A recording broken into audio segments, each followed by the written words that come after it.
जय हिंद प्यारे साथियों। आज हम लोग पढ़ेंगे सीटेट फरवरी 2026 के लिए पेपर 2 में जो आपने एसएसटी लिया है उसके लिए। इसमें पॉलिटी हम लोग पढ़ेंगे एनसीईआरटी क्लास 6 से, और ये क्लास 6 का पॉलिटी का अंतिम वीडियो है। इसके बाद क्लास 7 का हम लोग चालू करेंगे।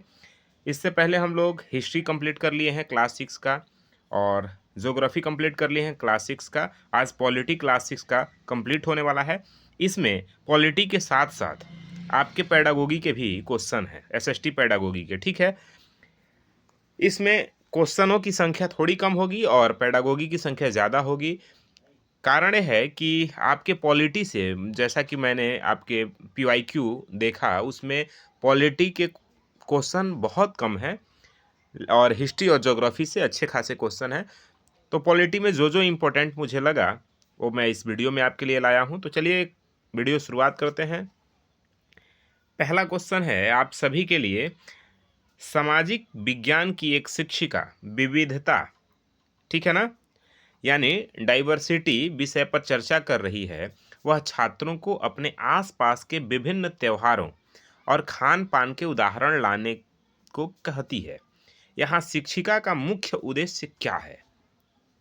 ठीक है, क्वेश्चन आप समझ रहे हैं, अब आंसर करिए।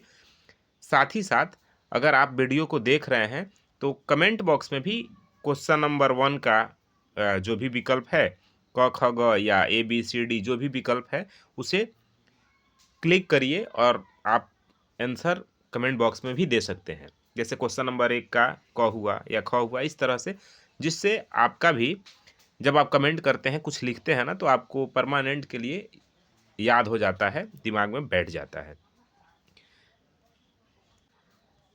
चलिए, आई होप कि आप क्वेश्चन कर लिए होंगे। तो इसका सही विकल्प जो होगा मेरे भाइयों होगा ऑप्शन नंबर ग, यानी छात्रों के व्यक्तिगत अनुभवों को पाठ्य पुस्तकीय ज्ञान के साथ जोड़ना, यानी वास्तविक जीवन को, ठीक है ना, वास्तविक जीवन को विषय वस्तु के साथ जोड़ना ही, ठीक है ना, शिक्षिका का मुख्य उद्देश्य है। विविधता की समझ वो ऐसे ही विकसित कर रहे हैं। देखिए, ये जो है एनसीएफ 2005 और नई शिक्षा नीति यानी एनईपी 2020 के अनुसार शिक्षा को वास्तविक दुनिया से जोड़ना अनिवार्य है। जब छात्र अपने जीवन के अनुभवों को कक्षा में साझा करते हैं तो वे विषय को बेहतर समझते हैं। यह रटने की पद्धति को हतोत्साहित करता है, यानी रटने की पद्धति को खत्म करता है, और अधिगम को सार्थक बनाता है, यानी सीखने को और अच्छा करता है और बेहतर करता है। ठीक है ना, इसलिए विकल्प ग सही है। ध्यान रखिएगा, हमें जब भी हम अभी इसमें आपको ट्रिक भी बताएंगे कि कैसे आप क्वेश्चन को, पेडागोगी के क्वेश्चन को सही कर सकते हैं। देखिए मेरे भाई, रटने की बात जहां भी आए उसे आपको गलत काट देना है, वो निगेटिव वर्ड है। ऐसे क्वेश्चन में रटने शब्द को बिल्कुल छांटे ही देना है आपको। अगला प्रश्न है आपके लिए, क्वेश्चन नंबर 2 यानी 2। कक्षा में नगर प्रशासन पढ़ाते समय एक शिक्षक भूमिका निर्वहन, ठीक है ना, भूमिका निर्वहन का आयोजन करता है। इस गतिविधि का सबसे बड़ा लाभ क्या है? ठीक है ना, क्वेश्चन समझ आ रहा है आपको? कक्षा में एक शिक्षक है, पढ़ाते हुए कक्षा में नगर प्रशासन, ठीक है ना, इसके संदर्भ में भूमिका निर्वहन का आयोजन करते हैं। तो इस गतिविधि से सबसे बड़ा लाभ क्या होगा? तो देखिए आप जहां भी बैठे हैं, जहां से बैठ के वीडियो देख रहे हैं, कमेंट बॉक्स में आंसर जरूर आप लिख के और बताइए। लेकिन इसका सही विकल्प देखिए होगा ऑप्शन नंबर ख, यानी इस गतिविधि से सबसे बड़ा लाभ यह है कि यह छात्रों को जटिल प्रशासनिक प्रक्रियाओं और निर्णय लेने की प्रक्रिया को समझने में मदद करता है। बात समझ में आ रहा है? चलिए आगे बढ़ते हैं। देखिए, सबसे बड़ी बात है रोल प्ले की। तो रोल प्ले जो है ना, एक अनुभवात्मक शिक्षण है। रोल प्ले जो है वो अनुभवात्मक शिक्षण विधि है। इसका मतलब ये हुआ, जब छात्र पार्षद या आयुक्त की भूमिका निभाते हैं तो वे यह महसूस करते हैं कि निर्णय कैसे लिए जाते हैं और प्रशासन में क्या चुनौतियां आती हैं। यह उनमें सहानुभूति और नागरिक चेतना विकसित करता है। ठीक है ना, जो रोल प्ले है वो अनुभवात्मक शिक्षण विधि है। ठीक है ना, जब भी आप एक्सपेरिमेंटल करते हैं, जब भी किसी काम को करके देखते हैं, करके सीखना, यही तो लर्निंग है, करके सीखना ही लर्निंग है। बात समझ में आ रहा है?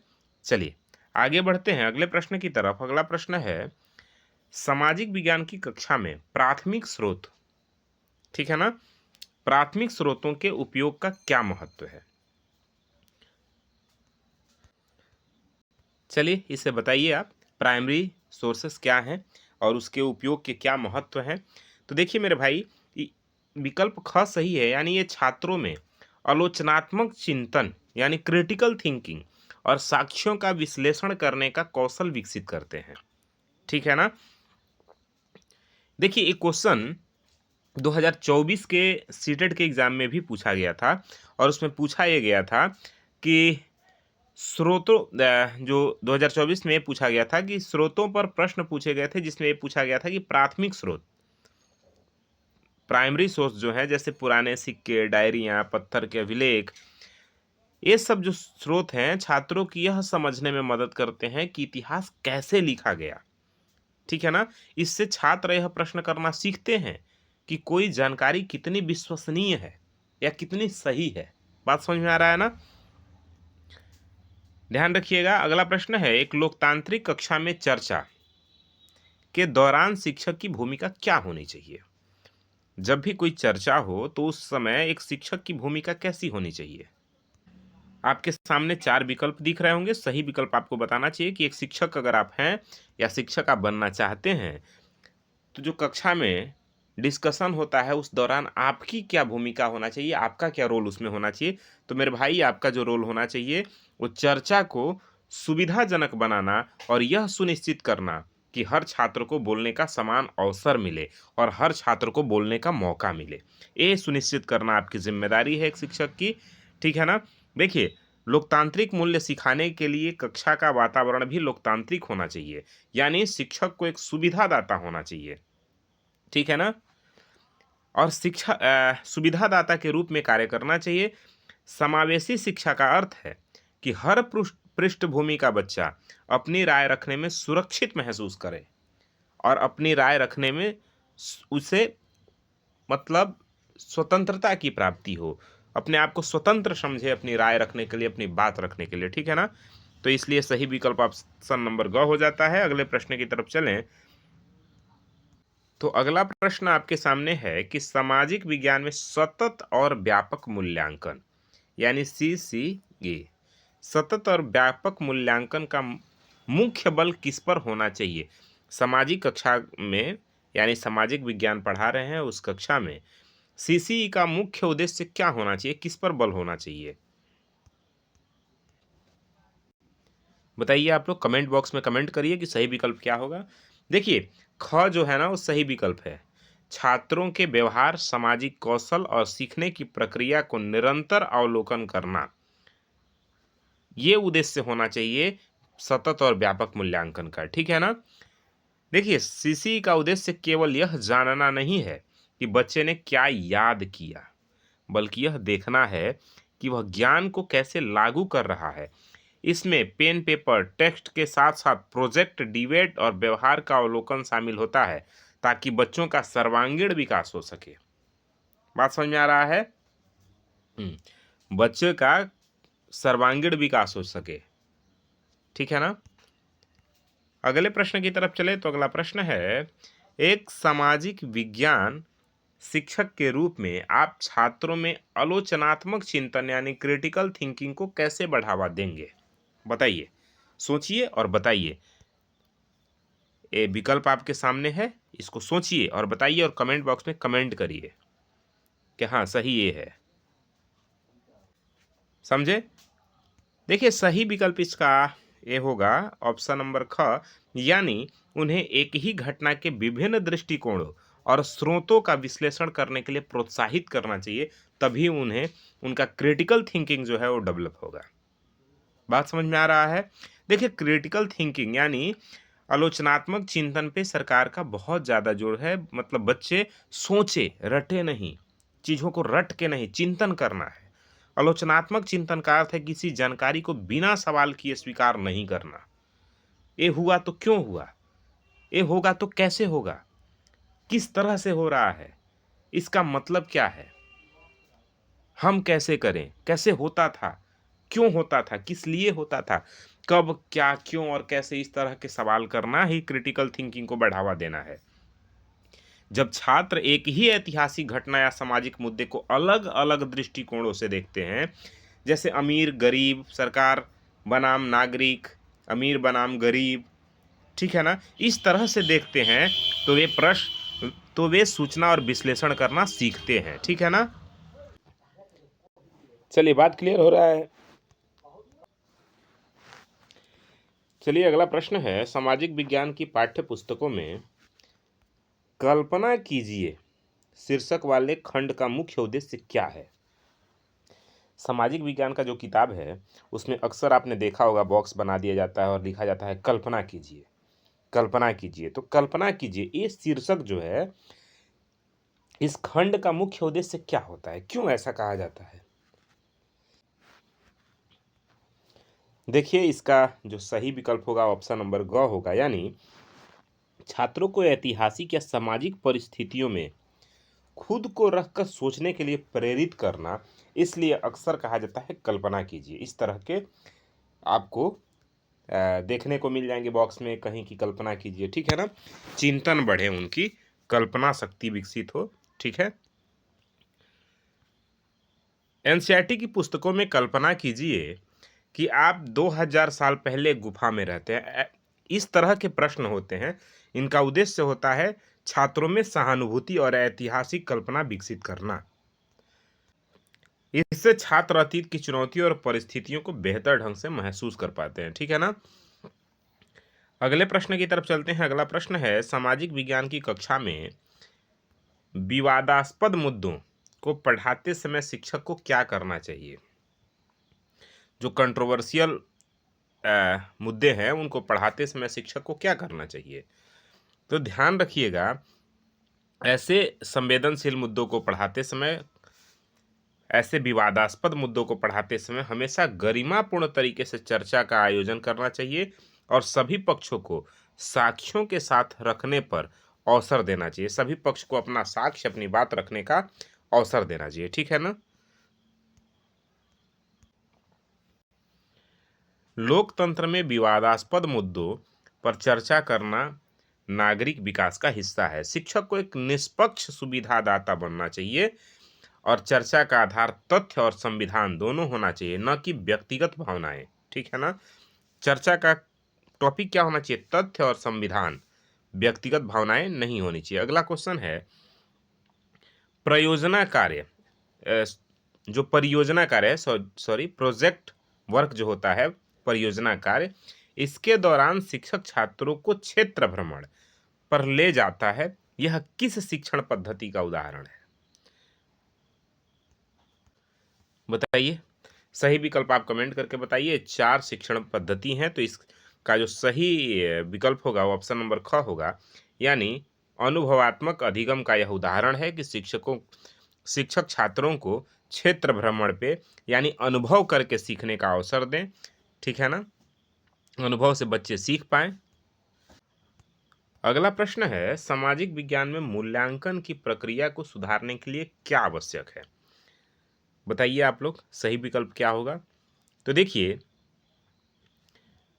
छात्रों को मूल्यांकन की प्रक्रिया को सुधारने के लिए यह आवश्यक है कि उनका पोर्टफोलियो यानी उनका स्व आकलन हो, मतलब सेल्फ असेसमेंट और सहकर्मी आकलन हो। ठीक है ना, ये दोनों शामिल होना चाहिए, यानी स्व आकलन और सहकर्मी आकलन दोनों शामिल होना चाहिए। किसके लिए, मूल्यांकन की सुधार के लिए। ठीक है ना, देखिए सीसीई के अनुसार यानी सतत व्यापक मूल्यांकन के अनुसार मूल्यांकन प्रक्रिया उन्मुख होना चाहिए, न कि केवल परिणाम उन्मुख। पोर्टफोलियो और स्व आकलन से छात्र को अपनी प्रगति का स्वयं पता चलता है। यह सीखने की प्रक्रिया का ही एक हिस्सा है। ठीक है ना, केवल जांच नहीं करना है, उनका पोर्टफोलियो और स्व आकलन दोनों करना है। ठीक है ना, चलिए अब अगले प्रश्न की तरफ चलते हैं। उससे पहले हम आपको ये बताएंगे कि सीटेट में क्या कुछ विशेष टिप्स हैं जिससे हम आंसर तक सही तरीके से पहुंच सकते हैं। तो सबसे पहला जो फोकस करना है, ध्यान रखना है, विशेष टिप्स जो हम आपके लिए बता रहे हैं, सक्रिय अधिगम यानी एक्टिव लर्निंग होना चाहिए बच्चों का। जहां भी एक्टिव लर्निंग की बात आए वो हमेशा और हमेशा ऑप्शन सही होता है, ध्यान रखना है। एक्टिव लर्निंग की जहां बात है यानी सक्रिय अधिगम, बच्चा कैसा हो, अधिगम जो अधिगम करता है वो सक्रिय होना चाहिए। हमेशा उन विकल्पों को ही चुने जहां बच्चा सक्रिय हो यानी एक्टिव हो। जैसे खोज करना, ठीक है ना, यानी कोई डिस्कवरी, प्रश्न पूछना, बार बार बच्चा प्रश्न पूछता है, इस तरह के ऑप्शन हमेशा सही होते हैं। समूह कार्य, ग्रुप वर्क या सामूहिक जो है समूह में सीखना, सामूहिक गतिविधि, सामूहिक कार्य, ये सभी पॉजिटिव वर्ड हैं, ये ध्यान रखना है। और कैसे विकल्प आपको दिखे तो उसको काट देना है, मतलब उसको सही नहीं करना है। जैसे याद करना, मेमोराइज की बात हो, याद करने की बात हो, रटना, परिभाषाओं पर बल देने वाले विकल्प, अक्सर ऐसे विकल्प गलत होते हैं मेरे भाई, ध्यान रखिएगा। तीसरा है संदर्भित ज्ञान, यानी ज्ञान को समाज और पर्यावरण के संदर्भ में जोड़कर देखना ही सामाजिक विज्ञान का मुख्य उद्देश्य होता है। तो इस तरह से जहाँ खोजने की बात आए, घूमने की बात आए, क्षेत्र भ्रमण की बात आए, प्रत्यक्ष सीखने की बात आए, करके सीखने की बात आए, वो ऑप्शन हमेशा सही होता है, बात ध्यान रखना है, ठीक है ना। इसलिए हम लोग एक बार एनसीएफ 2005 और एनईपी 2020 को भी पढ़ेंगे। क्यों? क्योंकि आपकी किताब को पढ़ते वक्त दो बातें जो मुझे समझ आई, नए किताब में एनईपी 2020 की बात की गई है जो एनसीईआरटी का नया किताब आया है, और एनसीएफ 2005 की बात पुरानी किताब में है। तो हम दोनों बिंदुओं को एक बार जरूर पढ़ेंगे, ठीक है ना। और अगला बात जो है, प्रश्नों में केवल रटना शब्द आए, केवल शब्द आए, रटना आए, दंड आए, पुरस्कार आए, ऐसे शब्द हमेशा नकारात्मक होते हैं। ऐसे शब्दों को एलिमिनेट कर देना चाहिए, एलिमिनेट मेथड से प्रयास करना चाहिए सही विकल्प तक पहुंचने का, ठीक है ना। चलिए अगले प्रश्न की तरफ। अब जो है ये आपके ज्योग्राफी के क्लास 6 के अध्याय 6 से लिया गया है प्रश्न। प्रश्न ये है कि गांव का प्रशासन, ठीक है ना, जो अध्याय 6 है वो गांव का प्रशासन है। उसी पे प्रश्न है, ग्रामीण प्रशासन में पटवारी के संबंध में निम्नलिखित कथनों पर विचार कीजिए। पटवारी कौन है? वह जमीन को मापता है और भू अभिलेख रखता है। वह किसानों से भूमि कर यानी रेवेन्यू वसूलने के लिए जिम्मेदार होता है। तो सही विकल्प आपको बताना है। 4 विकल्प आपके सामने है, तो जो सही विकल्प होगा वो होगा ऑप्शन नंबर क, यानी केवल एक। जो पहला विकल्प है वो सही है, यानी पटवारी का जो मुख्य काम होता है वो गांव के जमीन को मापना और उसका रिकॉर्ड रखना होता है। इसके लिए वह खसरा नामक रजिस्टर और नक्शे का प्रयोग करता है। कथन बी जो है वो भी सही है, यानी पटवारी ही सरकार की ओर से किसानों से लगान यानी टैक्स इकट्ठा करता है और सरकार को सूचित करता है। देखिए एक बात और आपको ध्यान रखना है, अलग अलग राज्यों में पटवारी के लिए अलग अलग शब्दों का प्रयोग होता है। जैसे पटवारी, लेखपाल, कानूनगो या कर्मचारी भी कहा जाता है, ठीक है ना। बात समझ में आ रहा है? तो इसमें दोनों विकल्प, आपका कथन दोनों एक और बी दोनों सही होता है। इसका मतलब ग ऑप्शन ठीक है। अगले प्रश्न की तरफ चलते हैं। अगला प्रश्न है, हिंदू उत्तराधिकार संशोधन अधिनियम 2005, हिंदू उत्तराधिकार संशोधन अधिनियम 2005 के अनुसार संपत्ति में समान हिस्सा किनके बीच साझा किया जाता है? 4 विकल्प हैं आपके पास, केवल बेटों के बीच, बेटों और बेटियों के बीच, ग कह रहा है बेटे बेटियों और उनकी माँ के बीच, घ कह रहा है केवल परिवार के पुरुष सदस्यों के बीच। केवल शब्द आएगा, काट देना है, अभी आपने पढ़ा भी, ठीक है ना। यहाँ भी केवल शब्द आए, काट दीजिएगा, पेडागोजी नहीं है लेकिन फिर भी ध्यान रखिए। चलिए राइट विकल्प पे हम चलते हैं। विकल्प ग सही होगा। क्यों? बेटे बेटी और उनकी माँ तीनों के बीच इसका बंटवारा करना है। ठीक है ना। भारत के कई राज्यों में पहले बेटियों को पिता की खेती की जमीन में हिस्सा नहीं मिलता था, लेकिन हिंदू जो है हिंदू उत्तराधिकार संशोधन अधिनियम 2005 के तहत यह कानून बना और जो संशोधन विधेयक था उसमें संशोधन करके बाद में कानून बदल दिया गया। अब नए कानून के तहत बेटों बेटियों और उनकी मां जमीनों में सबका बराबर हिस्सा मिलता है। यह कानून पूरे देश के सभी राज्यों और केंद्र शासित प्रदेशों में लागू है ताकि महिलाओं को आर्थिक सुरक्षा मिल सके। ठीक है ना। अगले प्रश्न पे चलिए। तो अगला प्रश्न है, राजस्व विभाग के अंतर्गत तहसीलदार का मुख्य कार्य क्या है?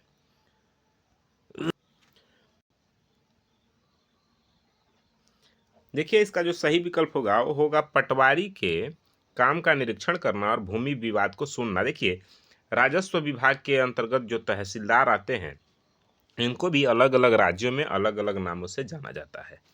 कहीं इन्हें तहसीलदार कहा जाता है तो कहीं इन्हें सीओ के नाम से जाना जाता है। ठीक है ना। कहीं तहसीलदार कहीं सीओ। इनका काम ये होता है कि कर्मचारी या पटवारी या लेखपाल, तीनों एक ही नाम है, इन पे नजर रखना और भूमि विवाद को सुनना। ठीक है ना। भारत के जिलों को छोटे खंडों में बांटा जाता है जिन्हें तहसील या तालुका कहा जाता है। बात समझ में आ रहा है। इन्हें तहसील या तालुका कहा जाता है। यहाँ का मुख्य अधिकारी तहसीलदार होता है। तहसीलदार यह सुनिश्चित करता है कि पटवारी अपना काम ठीक से कर रहे हैं या नहीं। ठीक है ना। अगला है अध्याय 7 से आपका यह प्रश्न लिया गया है जिसमें नगर प्रशासन के बारे में प्रश्न है। क्यों कि पाठ का नाम है नगर प्रशासन। प्रश्न है, नगर निगम के पार्षद के संबंध में क्या सत्य है? उनकी नियुक्ति राज्य सरकार द्वारा की जाती है, या ख कह रहा है कि वे जनता द्वारा चुने जाते हैं, और ग कह रहा है कि वे प्रशासनिक अधिकारी होते हैं, और घ कह रहा है वे कर वसूलने का काम करते हैं। तो देखिए मेरे भाई, सही विकल्प होगा ऑप्शन नंबर ख, यानी वे जनता के द्वारा चुने जाते हैं। किसके द्वारा मेरे भाई? जनता के द्वारा। शहर को कई छोटे क्षेत्रों में बांटा जाता है जिन्हें वार्ड कहते हैं। हर वार्ड से जनता अपना एक प्रतिनिधि चुनती है जिसे वार्ड पार्षद कहते हैं। ठीक है ना। पार्षद एक राजनीतिक पद है जो चुनाव पद्धति से, चुनाव प्रक्रिया से होता है, जबकि आयुक्त जो है उस सरकार का एक प्रशासनिक पद है जो सरकार नियुक्ति करती है। शहर के विकास की योजनाएं और बजट पार्षदों की समितियां बनाती है। ठीक है ना। अगले प्रश्न पे चलें। नगर निगम के आयुक्त यानी नगर निगम के जो कमिश्नर होते हैं और प्रशासनिक कर्मचारियों की नियुक्ति कौन करता है? यानी आयुक्त और प्रशासनिक कर्मचारियों की नियुक्ति कौन करता है? तो इसको तो देखिए, एक प्रशासनिक पद है और प्रशासनिक पद का नियुक्ति सरकार करती है, यानी राज्य सरकार के अधीन इनकी नियुक्ति होती है। ठीक है ना। नगर निगम की आय का सबसे बड़ा हिस्सा कहाँ से आता है? तो देखिए मेरे भाई, नगर निगम के आय का सबसे ज्यादा जो हिस्सा आता है वह टैक्स से आता है। ठीक है ना। किससे आता है? ऑप्शन विकल्प सही है, विकल्प ख सही है, गृह कर से। यानी जो प्रॉपर्टी के ऊपर कर लगाया जाता है उसी से नगर निगम का आय बढ़ता है, वही आय का सबसे बड़ा हिस्सा होता है। ठीक है ना। अगले प्रश्न की तरफ चलें। ये अध्याय 6 और 7 से मिक्स प्रश्न लिया गया है। पूछ रहा है कि जिला स्तर पर कानून व्यवस्था बनाए रखने की अंतिम जिम्मेदारी किसकी होती है? तो देखिए, जिला स्तर पर अंतिम जो जिम्मेदारी होती है वो डीएम की होती है, यानी डिस्ट्रिक्ट मजिस्ट्रेट की होती है, जिला कलेक्टर की होती है कि कानून व्यवस्था बनाए जाएं। ठीक है ना। यदि किसी किसान को अपनी जमीन का रिकॉर्ड यानी नकल चाहिए तो वह किसके पास जाएगा? तो मेरे भाई, सही विकल्प होगा वह पटवारी के पास जाएगा। ठीक है ना। क्योंकि किसानों के जमीन के हिस्से का नक्शा, खसरा और खतौनी पटवारी के पास सुरक्षित होता है। ठीक है ना। अगले प्रश्न की तरफ चलें। तो नगर निगम और नगर पालिका में मुख्य अंतर क्या है? तो देखिए, देखिए इसका जो सही विकल्प होगा वो ऑप्शन नंबर ख होगा, यानी नगर निगम बड़े शहरों में होता है और नगर पालिका छोटे कस्बों और शहरों में। ठीक है ना। अगले प्रश्न की तरफ चलें तो अगला प्रश्न है, शहर के भीतर जलापूर्ति और सड़कों पर रोशनी की व्यवस्था सुनिश्चित करना किसका कार्य है? तो देखिए इसका जो सही विकल्प होगा ऑप्शन नंबर ग होगा, यानी नगर निगम या नगर पालिका की ये जिम्मेदारी है शहर के भीतर जलापूर्ति और रोशनी की व्यवस्था।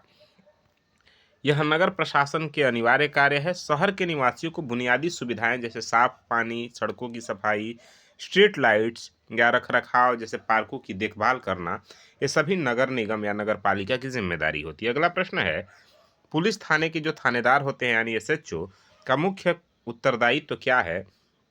तो इनका जो मुख्य दायित्व है अपने क्षेत्र में होने वाली घटनाओं का रिपोर्ट दर्ज करना और उसकी जांच करना। ठीक है ना। अगले प्रश्न की तरफ चलें तो अगला प्रश्न है, प्रत्यायोजन या कचरा संग्रहण का निजीकरण से क्या तात्पर्य है जो आजकल नगर निगमों में देखा जाता है? तो इसका मतलब है सरकारी कामों को निजी कंपनियों को जो है सौंपना। ठीक है ना। अगले प्रश्न की तरफ चले तो ग्रामीण ग्रामीण प्रशासन के संदर्भ में जो खंड होता है यानी जो ब्लॉक होता है, ब्लॉक स्तर की पंचायत को क्या कहा जाता है? तो इसे पंचायत समिति के नाम से जाना जाता है। क्या कहा जाता है? पंचायत समिति। देखिए पंचायती राज में पंचायत के 3 स्तर होते हैं। त्रिस्तरीय पंचायत होती है जिसमें सबसे पहले आता है ग्राम पंचायत। ठीक है ना। उसके बाद आता है पंचायत समिति ब्लॉक स्तर पे। उसके बाद जिला स्तर पे आता है जिला परिषद। ठीक है ना। सूरत यानी गुजरात में एक शहर है सूरत, 1994 में आए प्लेग के बाद वहां के नगर प्रशासन ने क्या बड़ा बदलाव किया? तो विकल्प ख सही है, यानी साफ सफाई की व्यवस्था को बहुत सख्त कर दिया और उसे आधुनिकीकरण कर दिया। ठीक है ना।